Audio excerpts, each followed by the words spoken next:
Yeah, buddy. Okay. There, do I? Yeah. Over there. Cool.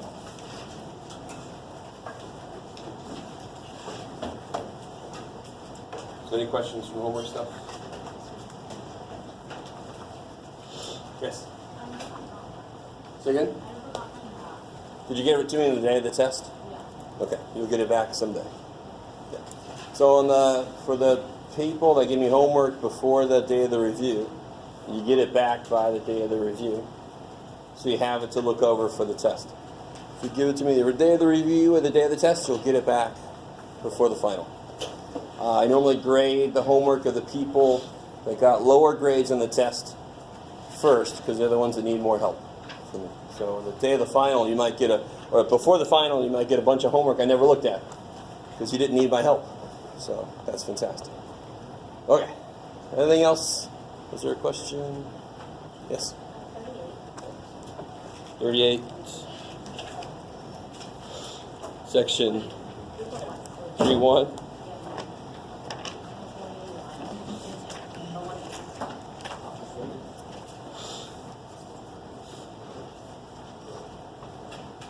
Ooh, I like it.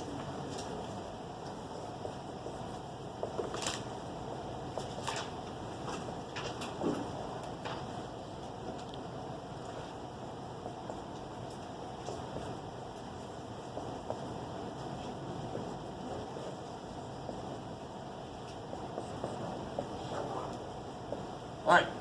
Let's see who's been doing any homework at all. What does normal line mean?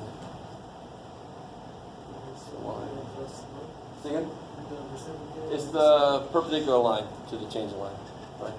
It's the one. Tangent line is the one that just barely touches the thing and it moves along. And the normal line is the one that just kind of like stabs it. Right? So it's perpendicular to the tangent line, which is a math like problem. Right? Which if you get the slope using calculus, then it's creating equations of lines. Right?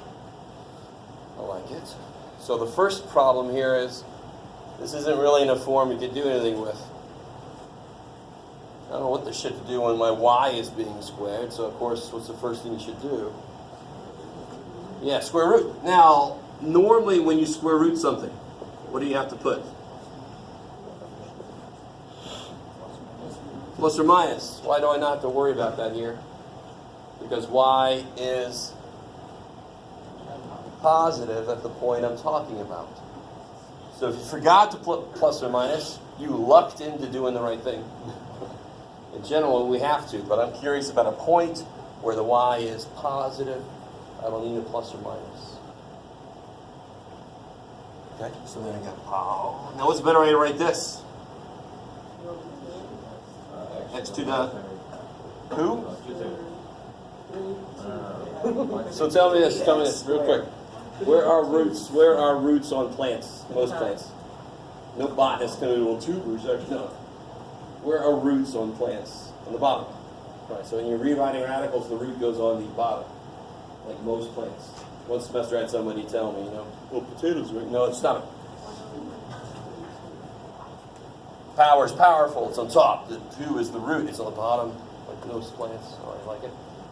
How are we doing so far? I mean, these are little things that you might have forgotten, but they become huge if you write this the wrong way when you're going to be totally off.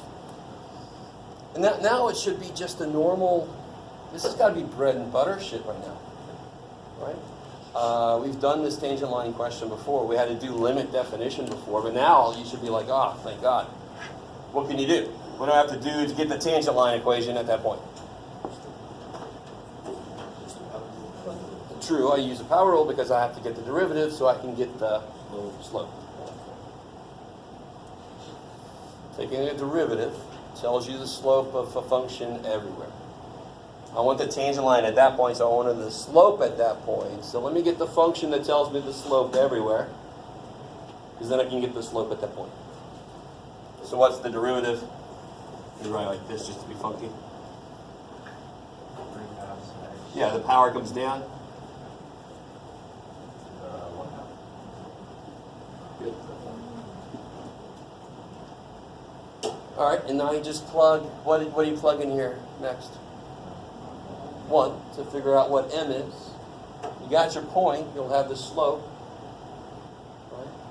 And how do you get the normal line? You get whatever slope you just got, and you negative reciprocate, because it's the perpendicular line. Perpendicular lines are negative reciprocal slopes of each other. Maybe. Is that enough for who asked the question? Is that good? Yeah. Okay. I don't want to do too much.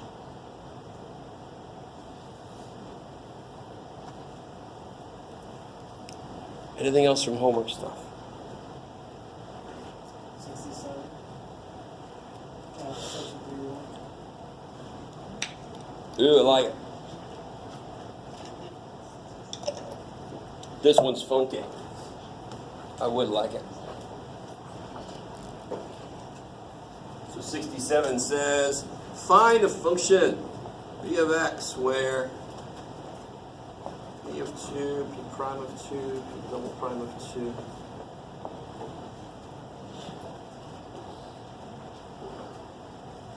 Five, 3, 2. What does p double prime mean? Yeah, it's the derivative of the first derivative, right? So this is a beautiful problem about going backwards. So if p double prime at 2 is 2, I think that's what they say. Yeah. And I want a secondary polynomial. So I know that p of x looks like what? Actually, you don't have to go backwards like I thought. So it's a second degree polynomial. What's it look like? Second degree polynomial. I like it. If you graph it, it looks like a parabola. What's the function look like? Of course. A x squared plus bx plus. All right. So it's not quite as bad as I thought at first. You actually just, the trick to this problem is knowing the first sentence tells you to write this. It wants you to find a second degree polynomial. Bam, there, I found that. Now I just got to fill in the details. So how the hell do you match this up with this?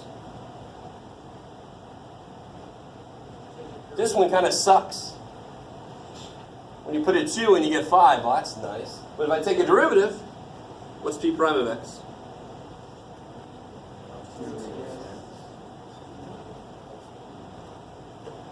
And what's p prime of 2 supposed to be? 3.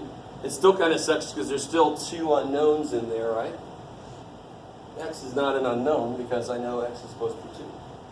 So what do? What's p double prime of x? 2a. And when x is 2, that's supposed to be 2, but in order for this to be 2, a has to be, now it's dominant. Not pizza, but go back a step, go back a step. You know what A is? Here you'll know what B is. The trick to that problem was to not gloss over the first sentence. The first sentence is key. You can write this. You know the form of the answer. Now you can mess with it.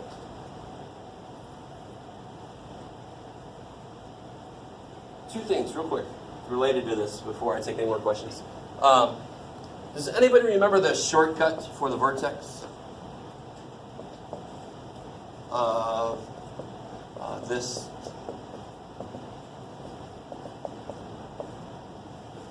Somebody has to. It's such a beautiful little secant.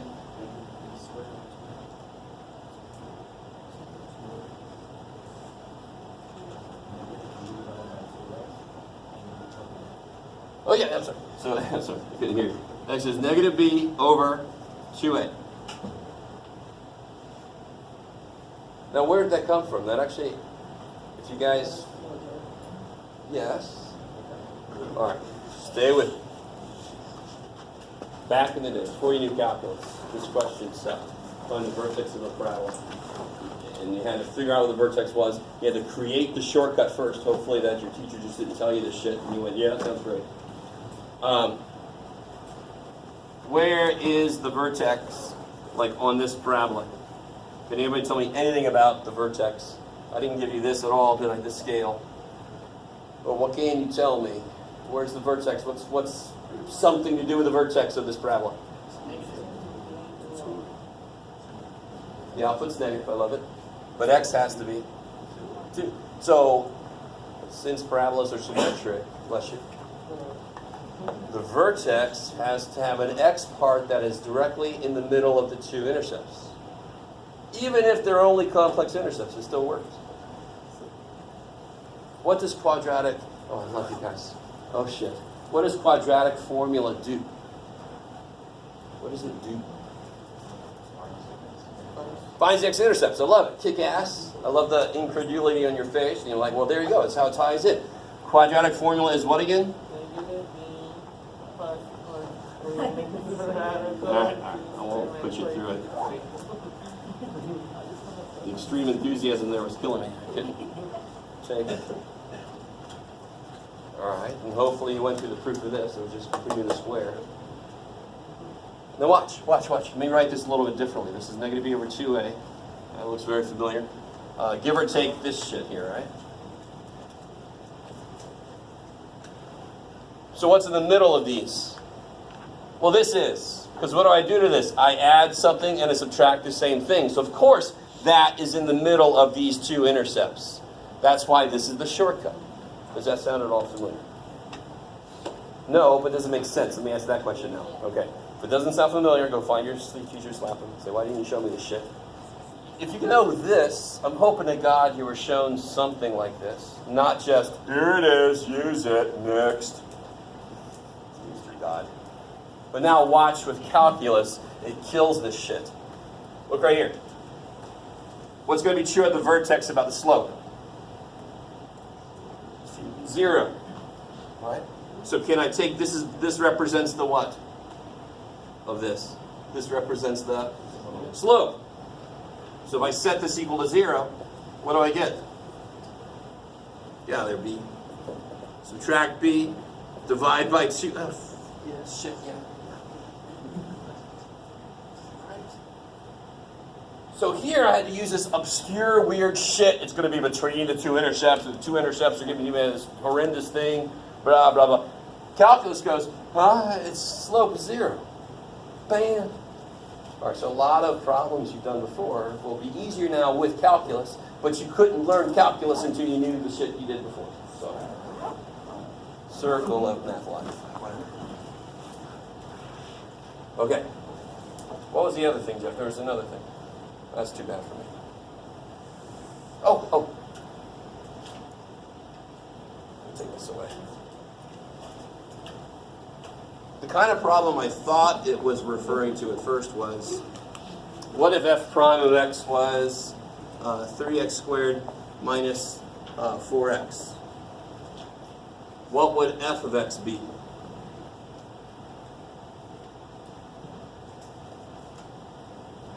I know it's from the last question, but before you forget, was the answer to the last thing you just did the double prime?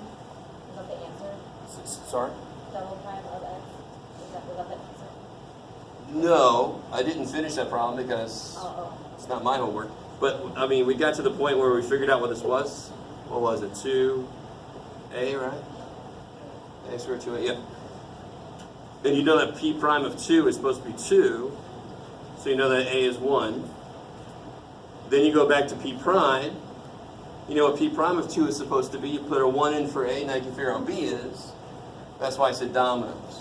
Go back to the first derivative, go back to the original. You can figure out what c is. Like it. You can sink your teeth into this shit. You should appreciate that. Some math is nothing but theory. This is sink your teeth into it. Now, coming back to this. How do you have to think about this? I mean, if I gave you the function, you took a derivative, what rule would you have used?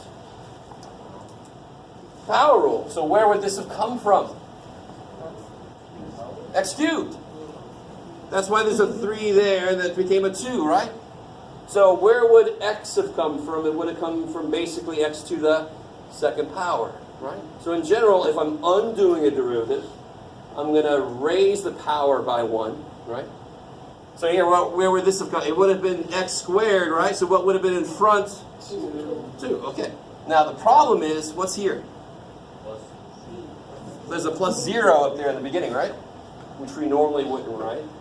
Sort of like that understood 1 that's every flipping where. But so here that must mean that I have to put plus c, which will be the bane of people's existence pretty soon. But and again, this is referencing the fact that if I know what a function looks like, which is what this says, I know what it looks like here, I don't know where it is. So that's why it's able to have any y-intercept it needs to.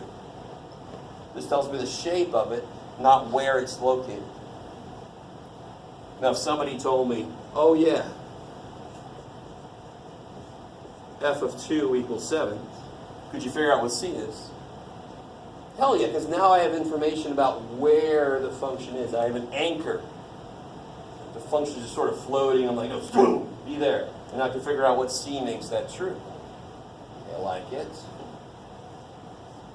I like it.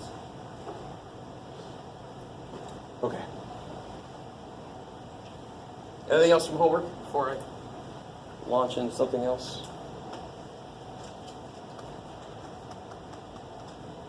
Okay. All right. Optimistic fool I am. Take that to be a good sign. By the way, real quick, if you're in WebAssign and you didn't get much homework done, but you're in WebAssign, you can send me a request for an extension on old homework. I don't know if you realize that. There's about 3 people out of 12 that are actually doing homework in there. I'm not sure what the 9 of you are doing. Just like I have too much money, let me buy some software I don't need. I can help you with that problem in better ways. Okay, so last time what we did,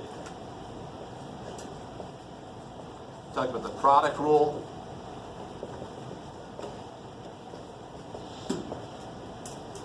So far it's kind of silly a bit.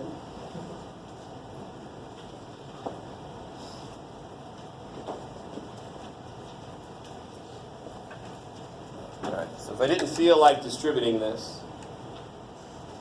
in fact, let me make something, screw it, we'll do this. If I have to use the product rule on this, I'm not allowed to distribute, what's the product rule say? Yeah, so I do this guy, leave this guy alone, plus this guy gets left alone, and then this guy gets his turn. So it's the idea of people getting a turn, right? They each get their own separate turn on the derivative machine. So here I get 8x.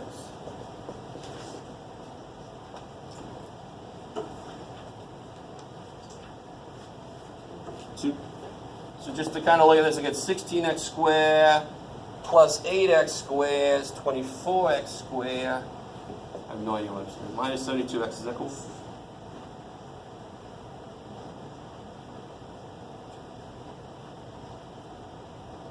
Is that right? Now look at this. What is this actually if I distribute this thing? 8x cubed, 36x squared. Stop it, Jeff. 3 times 8, 24, goes down by 1. 2 times 36, 72, goes down by 1.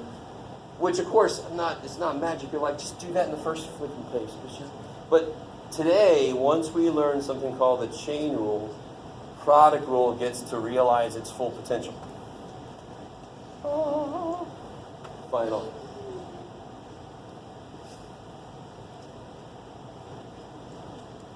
Okay. Quotient rule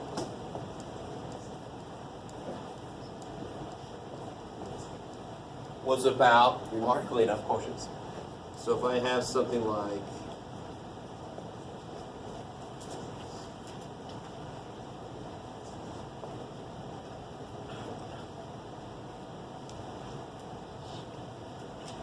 what does quotient rule say? Good, right? What's the song? The song is, it's very long. It's tough first. So derivative of the top, leave the bottom alone. Minus, why a minus?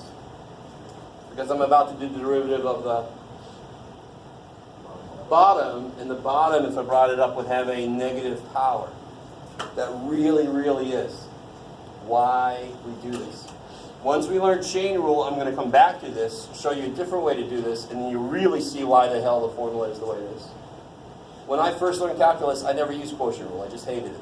Now I kind of appreciate it.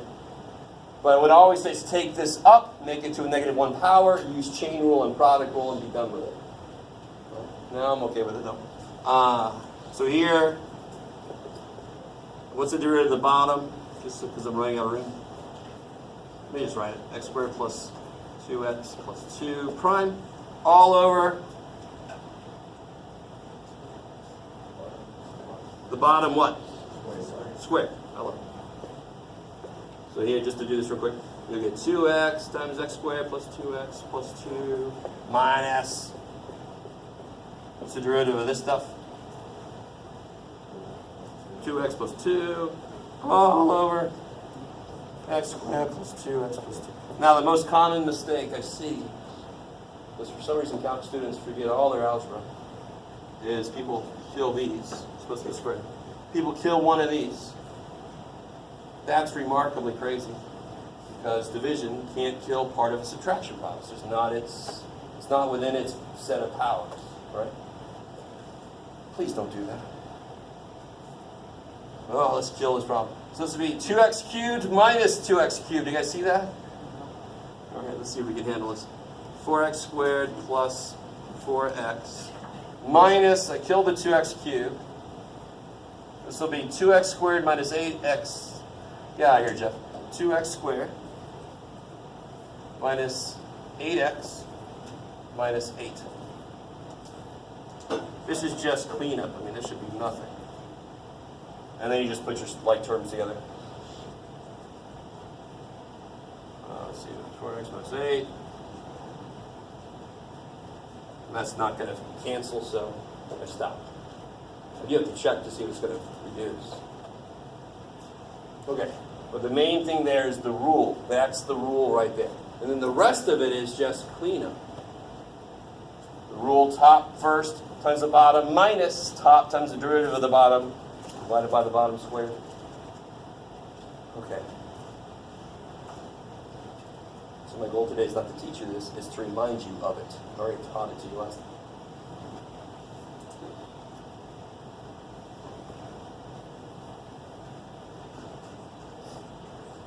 All right, so before we get to this beautiful chain rule, take a little side trip. We already proved one trig function derivative. We proved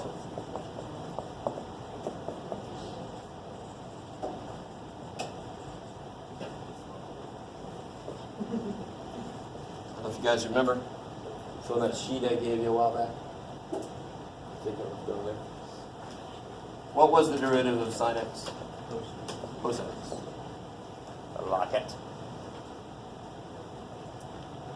But now let's take a look. What's the derivative of cosine x? Why? Let's see, what does cosine look like? Cosine looks like, what's it start at? Starts at 1, I like it, and it goes down from there. Little octopus. Whee! So if we look at this guy's slope, it's kind of, just going to look at this guy's slope. I've got some precedence here. If I just look at this guy's slope, I can get a feel for what function it's related to. A lot of guys already know the answer. It's fantastic. I don't care. So what's the slope here? 0. What's true about the slope here? It's negative. And right here is what seems to be where the slope is most negative. And then it's 0 again here. So it looks like it goes like that. And then back here is the reverse of it. Right? Here's where it's 0 again. So it goes like that. That's where it's most positive in that case. So that does look like the inverse of the sign, not the inverse sign, but the flip, right, around the x-axis. So this is going to equal negative sine x. What we'll notice, we're going to prove all the trig function derivatives in succession here, or you will, and then I'll verify, is that the derivative of all the co stuff comes out negative. That's beautiful. Let that be beautiful. The derivative of all the co stuff. So whatever the derivative of the cosecant is, it's negative. Cotangent, it's negative. All the co shit comes out negative. A beautiful way to remember because you have to memorize all these rules. So you guys, how would I do this? What's the next dude in succession? Sine, cosine, tangent. How would you do that? Anybody want to do limit definition? Good. And if you do, go ahead, feel free. But I don't. We can of course build on what we know. What's another way to write tangent? Sine over cosine. So do it. Go ahead and rewrite it and do the derivative.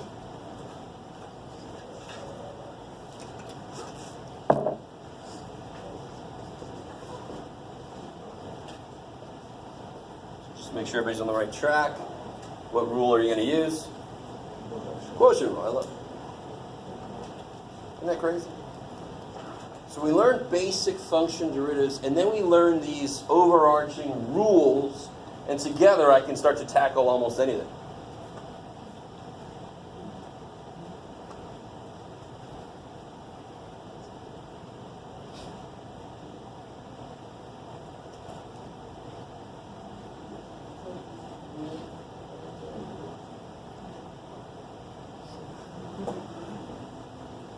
Should see the most basic trig identity coming out of this eventually.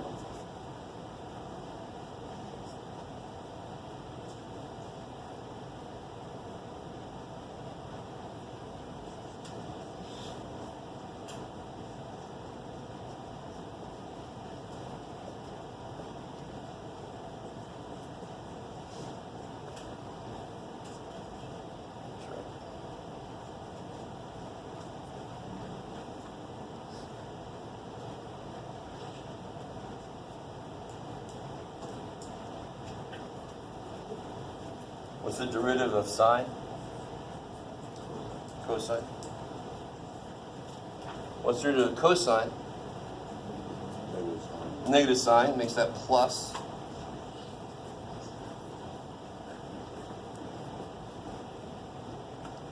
Then I cancel these, right? No, shit, no. Please don't. Oh my God. But it makes everything so easy. Yes. Get to the wrong answer real fast. What do you get on top? 1 over 1. 1, yeah. So 1 over cosine squared is better known as? 1 over negative sine x squared. Yeah, 1 over cosine is? Secant. Oh, yeah. So the derivative of tangent is secant squared.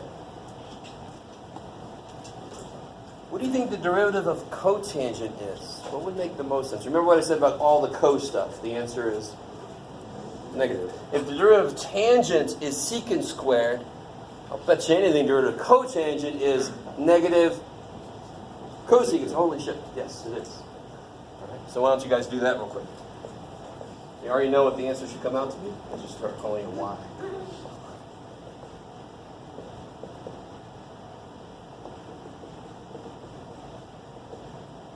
Now, to be honest, you could do it this way. What's another way you could do it? Cotangent is also known as 1 over tangent. You could do it either way. I don't care. You could write it as cosine over sine. You could write it as 1 over tangent.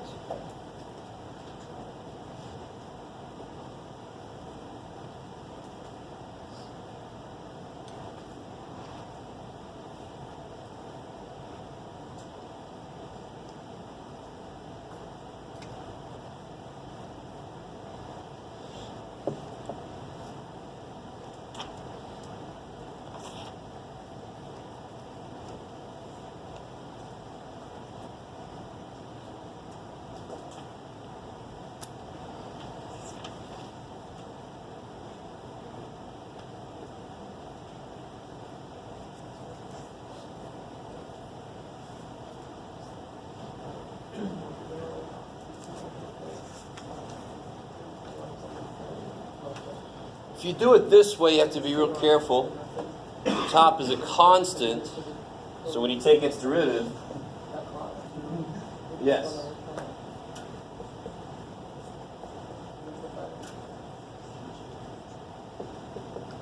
So this is 0. Because one derivative is 0. Over there I get negative, what's the derivative of tangent? Secant squared over tangent squared. I like this. That can't be the answer because what's secant squared? 1 over cosine squared. And what's tangent squared?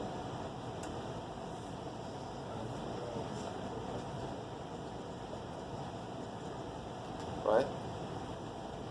And then if you flip that guy,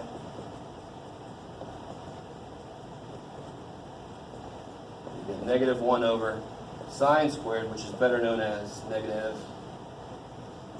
cosecant. Just like we thought.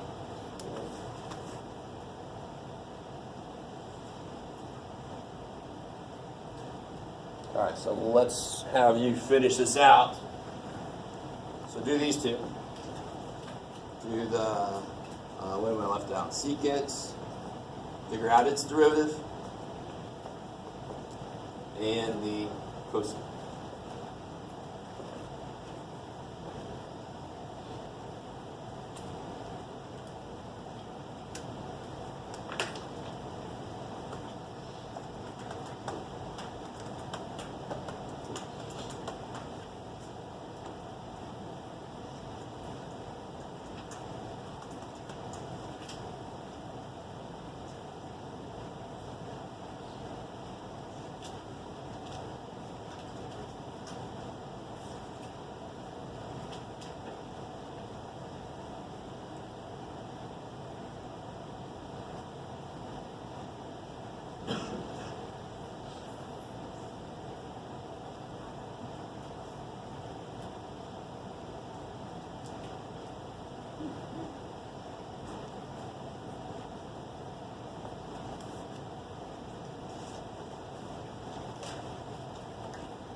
Start to catch up to you guys here.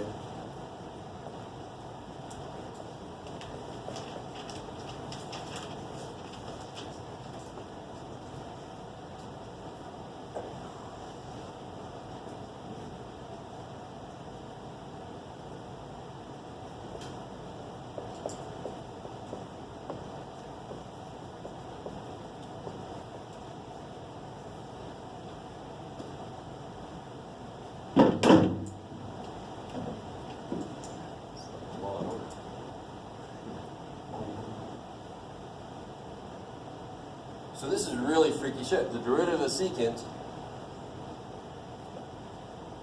tangent. So you can already guess what the derivative of cosecant is going to be. For one thing, it's going to be negative, and more than likely it's going to be cosecant cotangent. Isn't that crazy shit? I mean, so it should be relatively simple to memorize these, because you have to.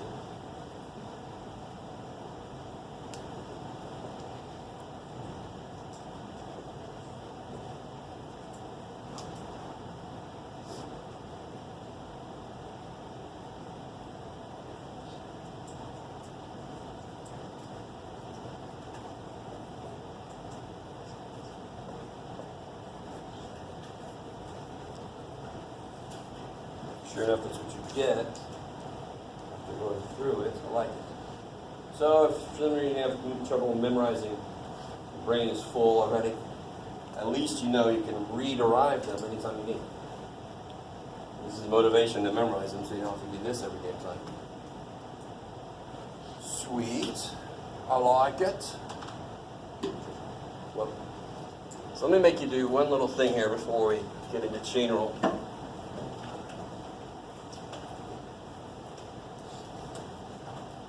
find the second derivative of secant.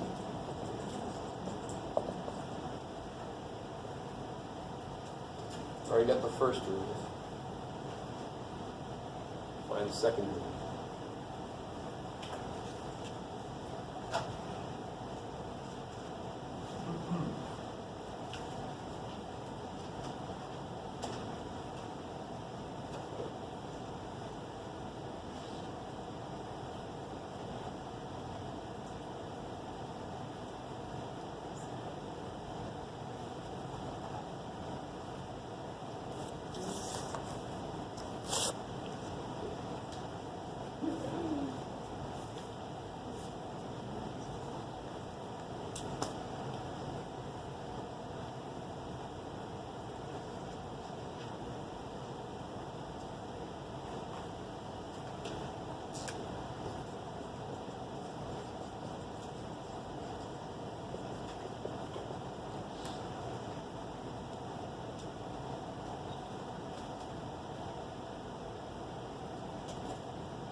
Of course, what rule are you guys using? Product rule. Now you could rewrite this if you wanted to, back to this and use quotient. I'm just going to start there. So this would be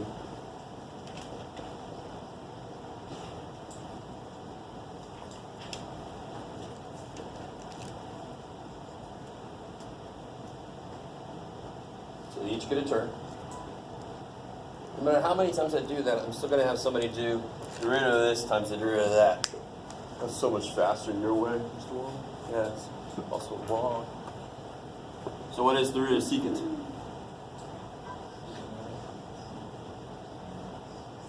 Secant tangent. So this will be secant x, tangent x, times tangent x. Oh, shit. And what's the derivative of tangent? Secant squared. Secant cubed. And if you work with this, well, you can't really get anywhere interesting.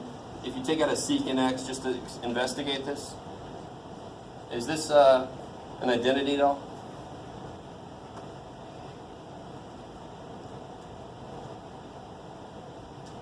No, it isn't. So just chat your misery.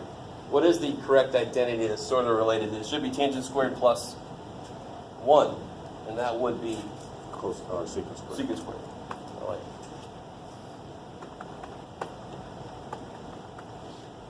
All right, yes. How do you calculate? Say again, sorry. I don't understand all the answer. All right, so you're cool here, Yeah. and then that derivative is here. Secant x tangent x times another tangent. Derivative of secant is this times another tangent. Derivative of tangent is secant squared times another secant.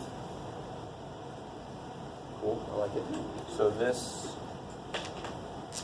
is secant squared, this secant tangent.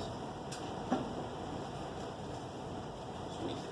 And then just to see if there's any identities that come popping out, you could try to rewrite it a little bit.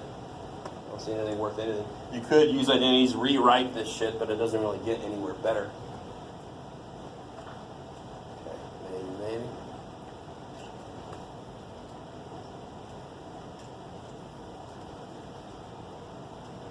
All right, one more thing here. See if you guys remember this. We're not going to deal with complex numbers much in this class, but does anybody remember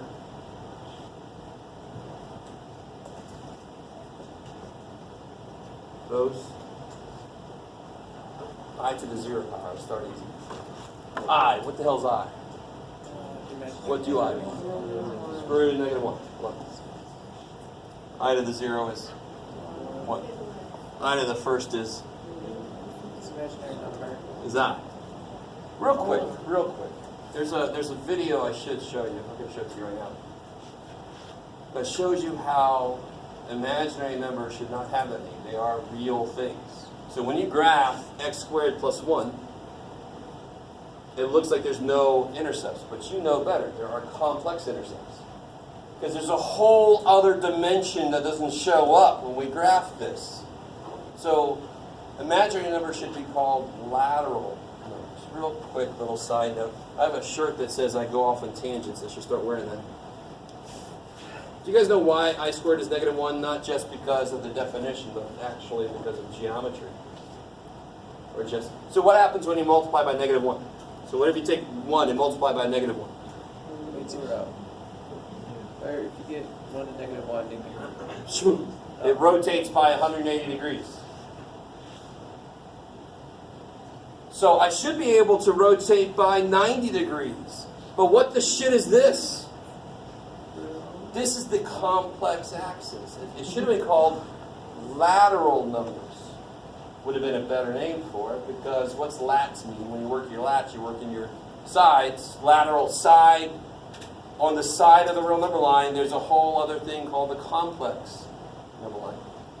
So half of a rotation would be square root of -1. You guys with me? Because another rotation would be -1 squared. Right? Times -1 times -1. So this should be times half of -1. So this isn't completely made up bullshit. This is actually physically there. Whenever we graph something, we never graph it all the way. We don't show the complex side. It's really cool. It's a whole other dimension.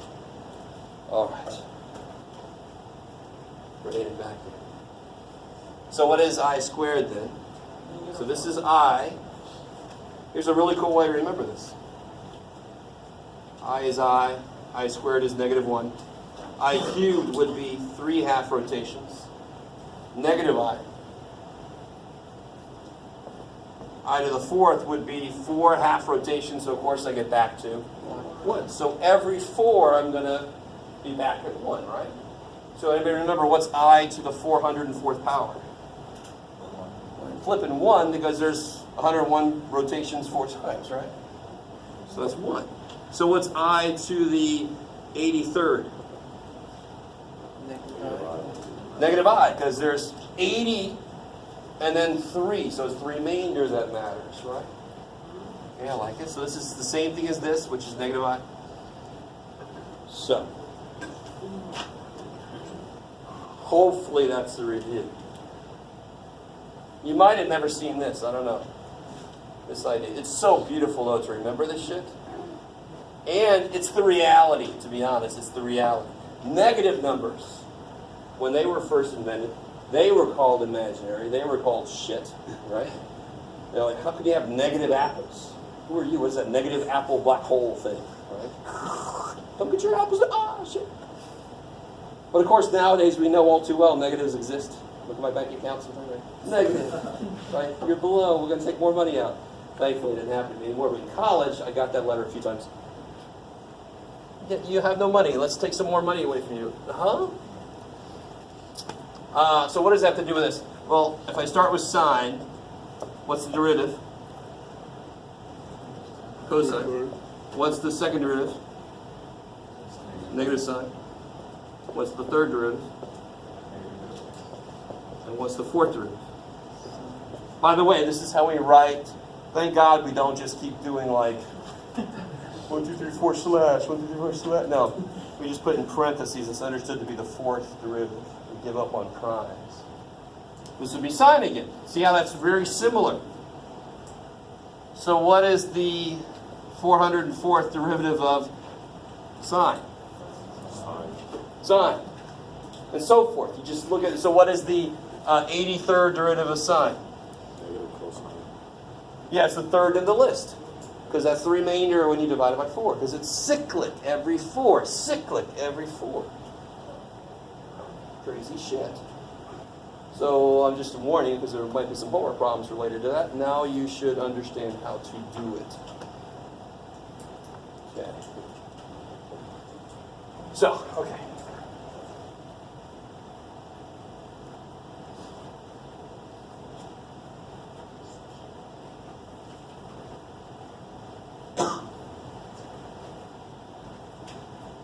Now, all right. So chain rule is huge.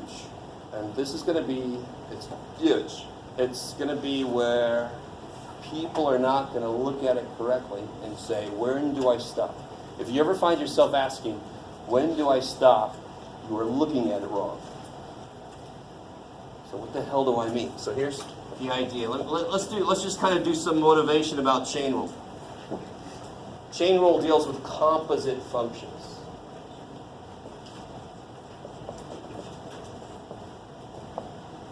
The shit is a composite function. Beautiful. There's a function inside of another function. I love it. So something like, let's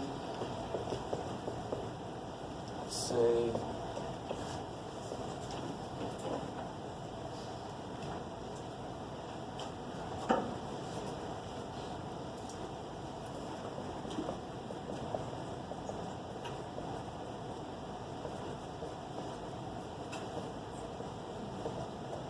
here's an incorrect guess for what this is.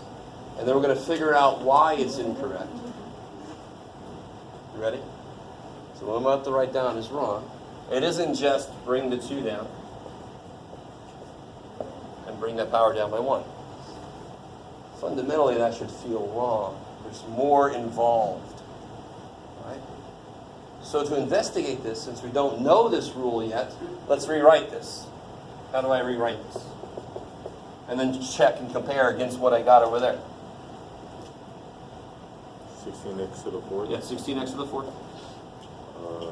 8x, negative 8x squared. And you're going to get a couple of those, right? Oh yeah, so yeah. 8x That's all right. squared, and then positive 4. I love it. Okay, so just FOIL that bad boy out. Now I can use a rule that I know is true and compare it to my guess. I know the answer now will be right. And then I can see how my guess is wrong. I'm not proving chain rule. I'm just kind of giving a little bit of a feeling as to why the rule should be different. And then, to be honest, we're going to look back and say the rule is no different than what we did before. So what is f prime now? 72. 64x to the Oh yeah. To the third. Minus 32. Yeah. X. Yeah. That's And then, of course, the 4 dies. Now, let me see if I can I get that to show up again? Let's see. If I take out, let's take out a 2. So what can I actually take out of this? If I do this, so that would be 8. Let me make sure I can get you guys to go with me. I want to recover what I've got over there so I can see how I'm off. So let me just write that here. So this is really 8x squared minus 4, right? What would I take out to make this 8x squared? 8. 8x. And of course, this would be minus 4 times 8x is minus 32x. So that is how you factor that.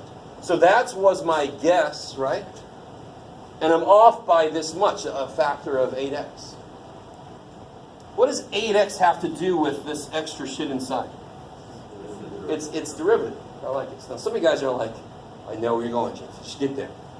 But there are other people here who've never seen this shit before, so just hold it. So this is missing a multiplication by the inside. Remember how product rule is all about everybody getting a turn?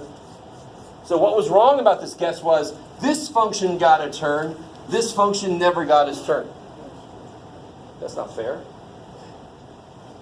So now let's do a little bit of a proof. This isn't a full proof, but the full proof is insane. I'll let you guys look that up on your own. We're going to do a bit of a proof, and I'll point out its flaws. So what I'm really looking at is, given this, I'm going to figure out its derivative, right? And what do we do when we're not sure? We go back to limit definition. Oh, what, Jeff? You're not going to have to do this on your own. Just calm down. So how do I set this up? Limit as?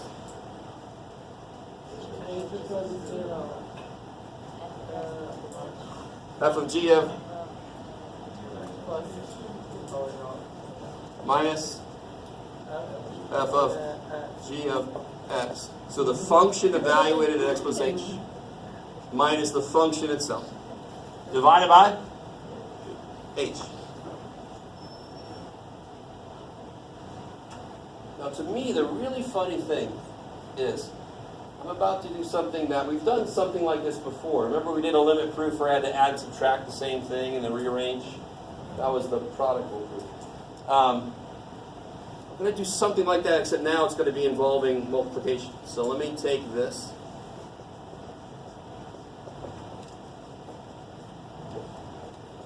I'm going to multiply this.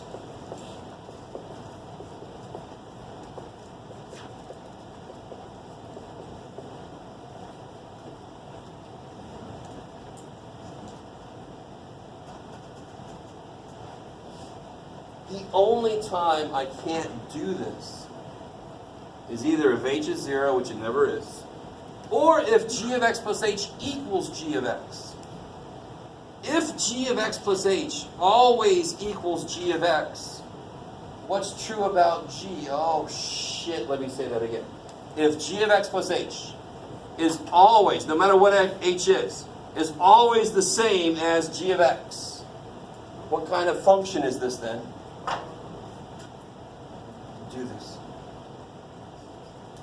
G of x plus h is always the same thing as g of x.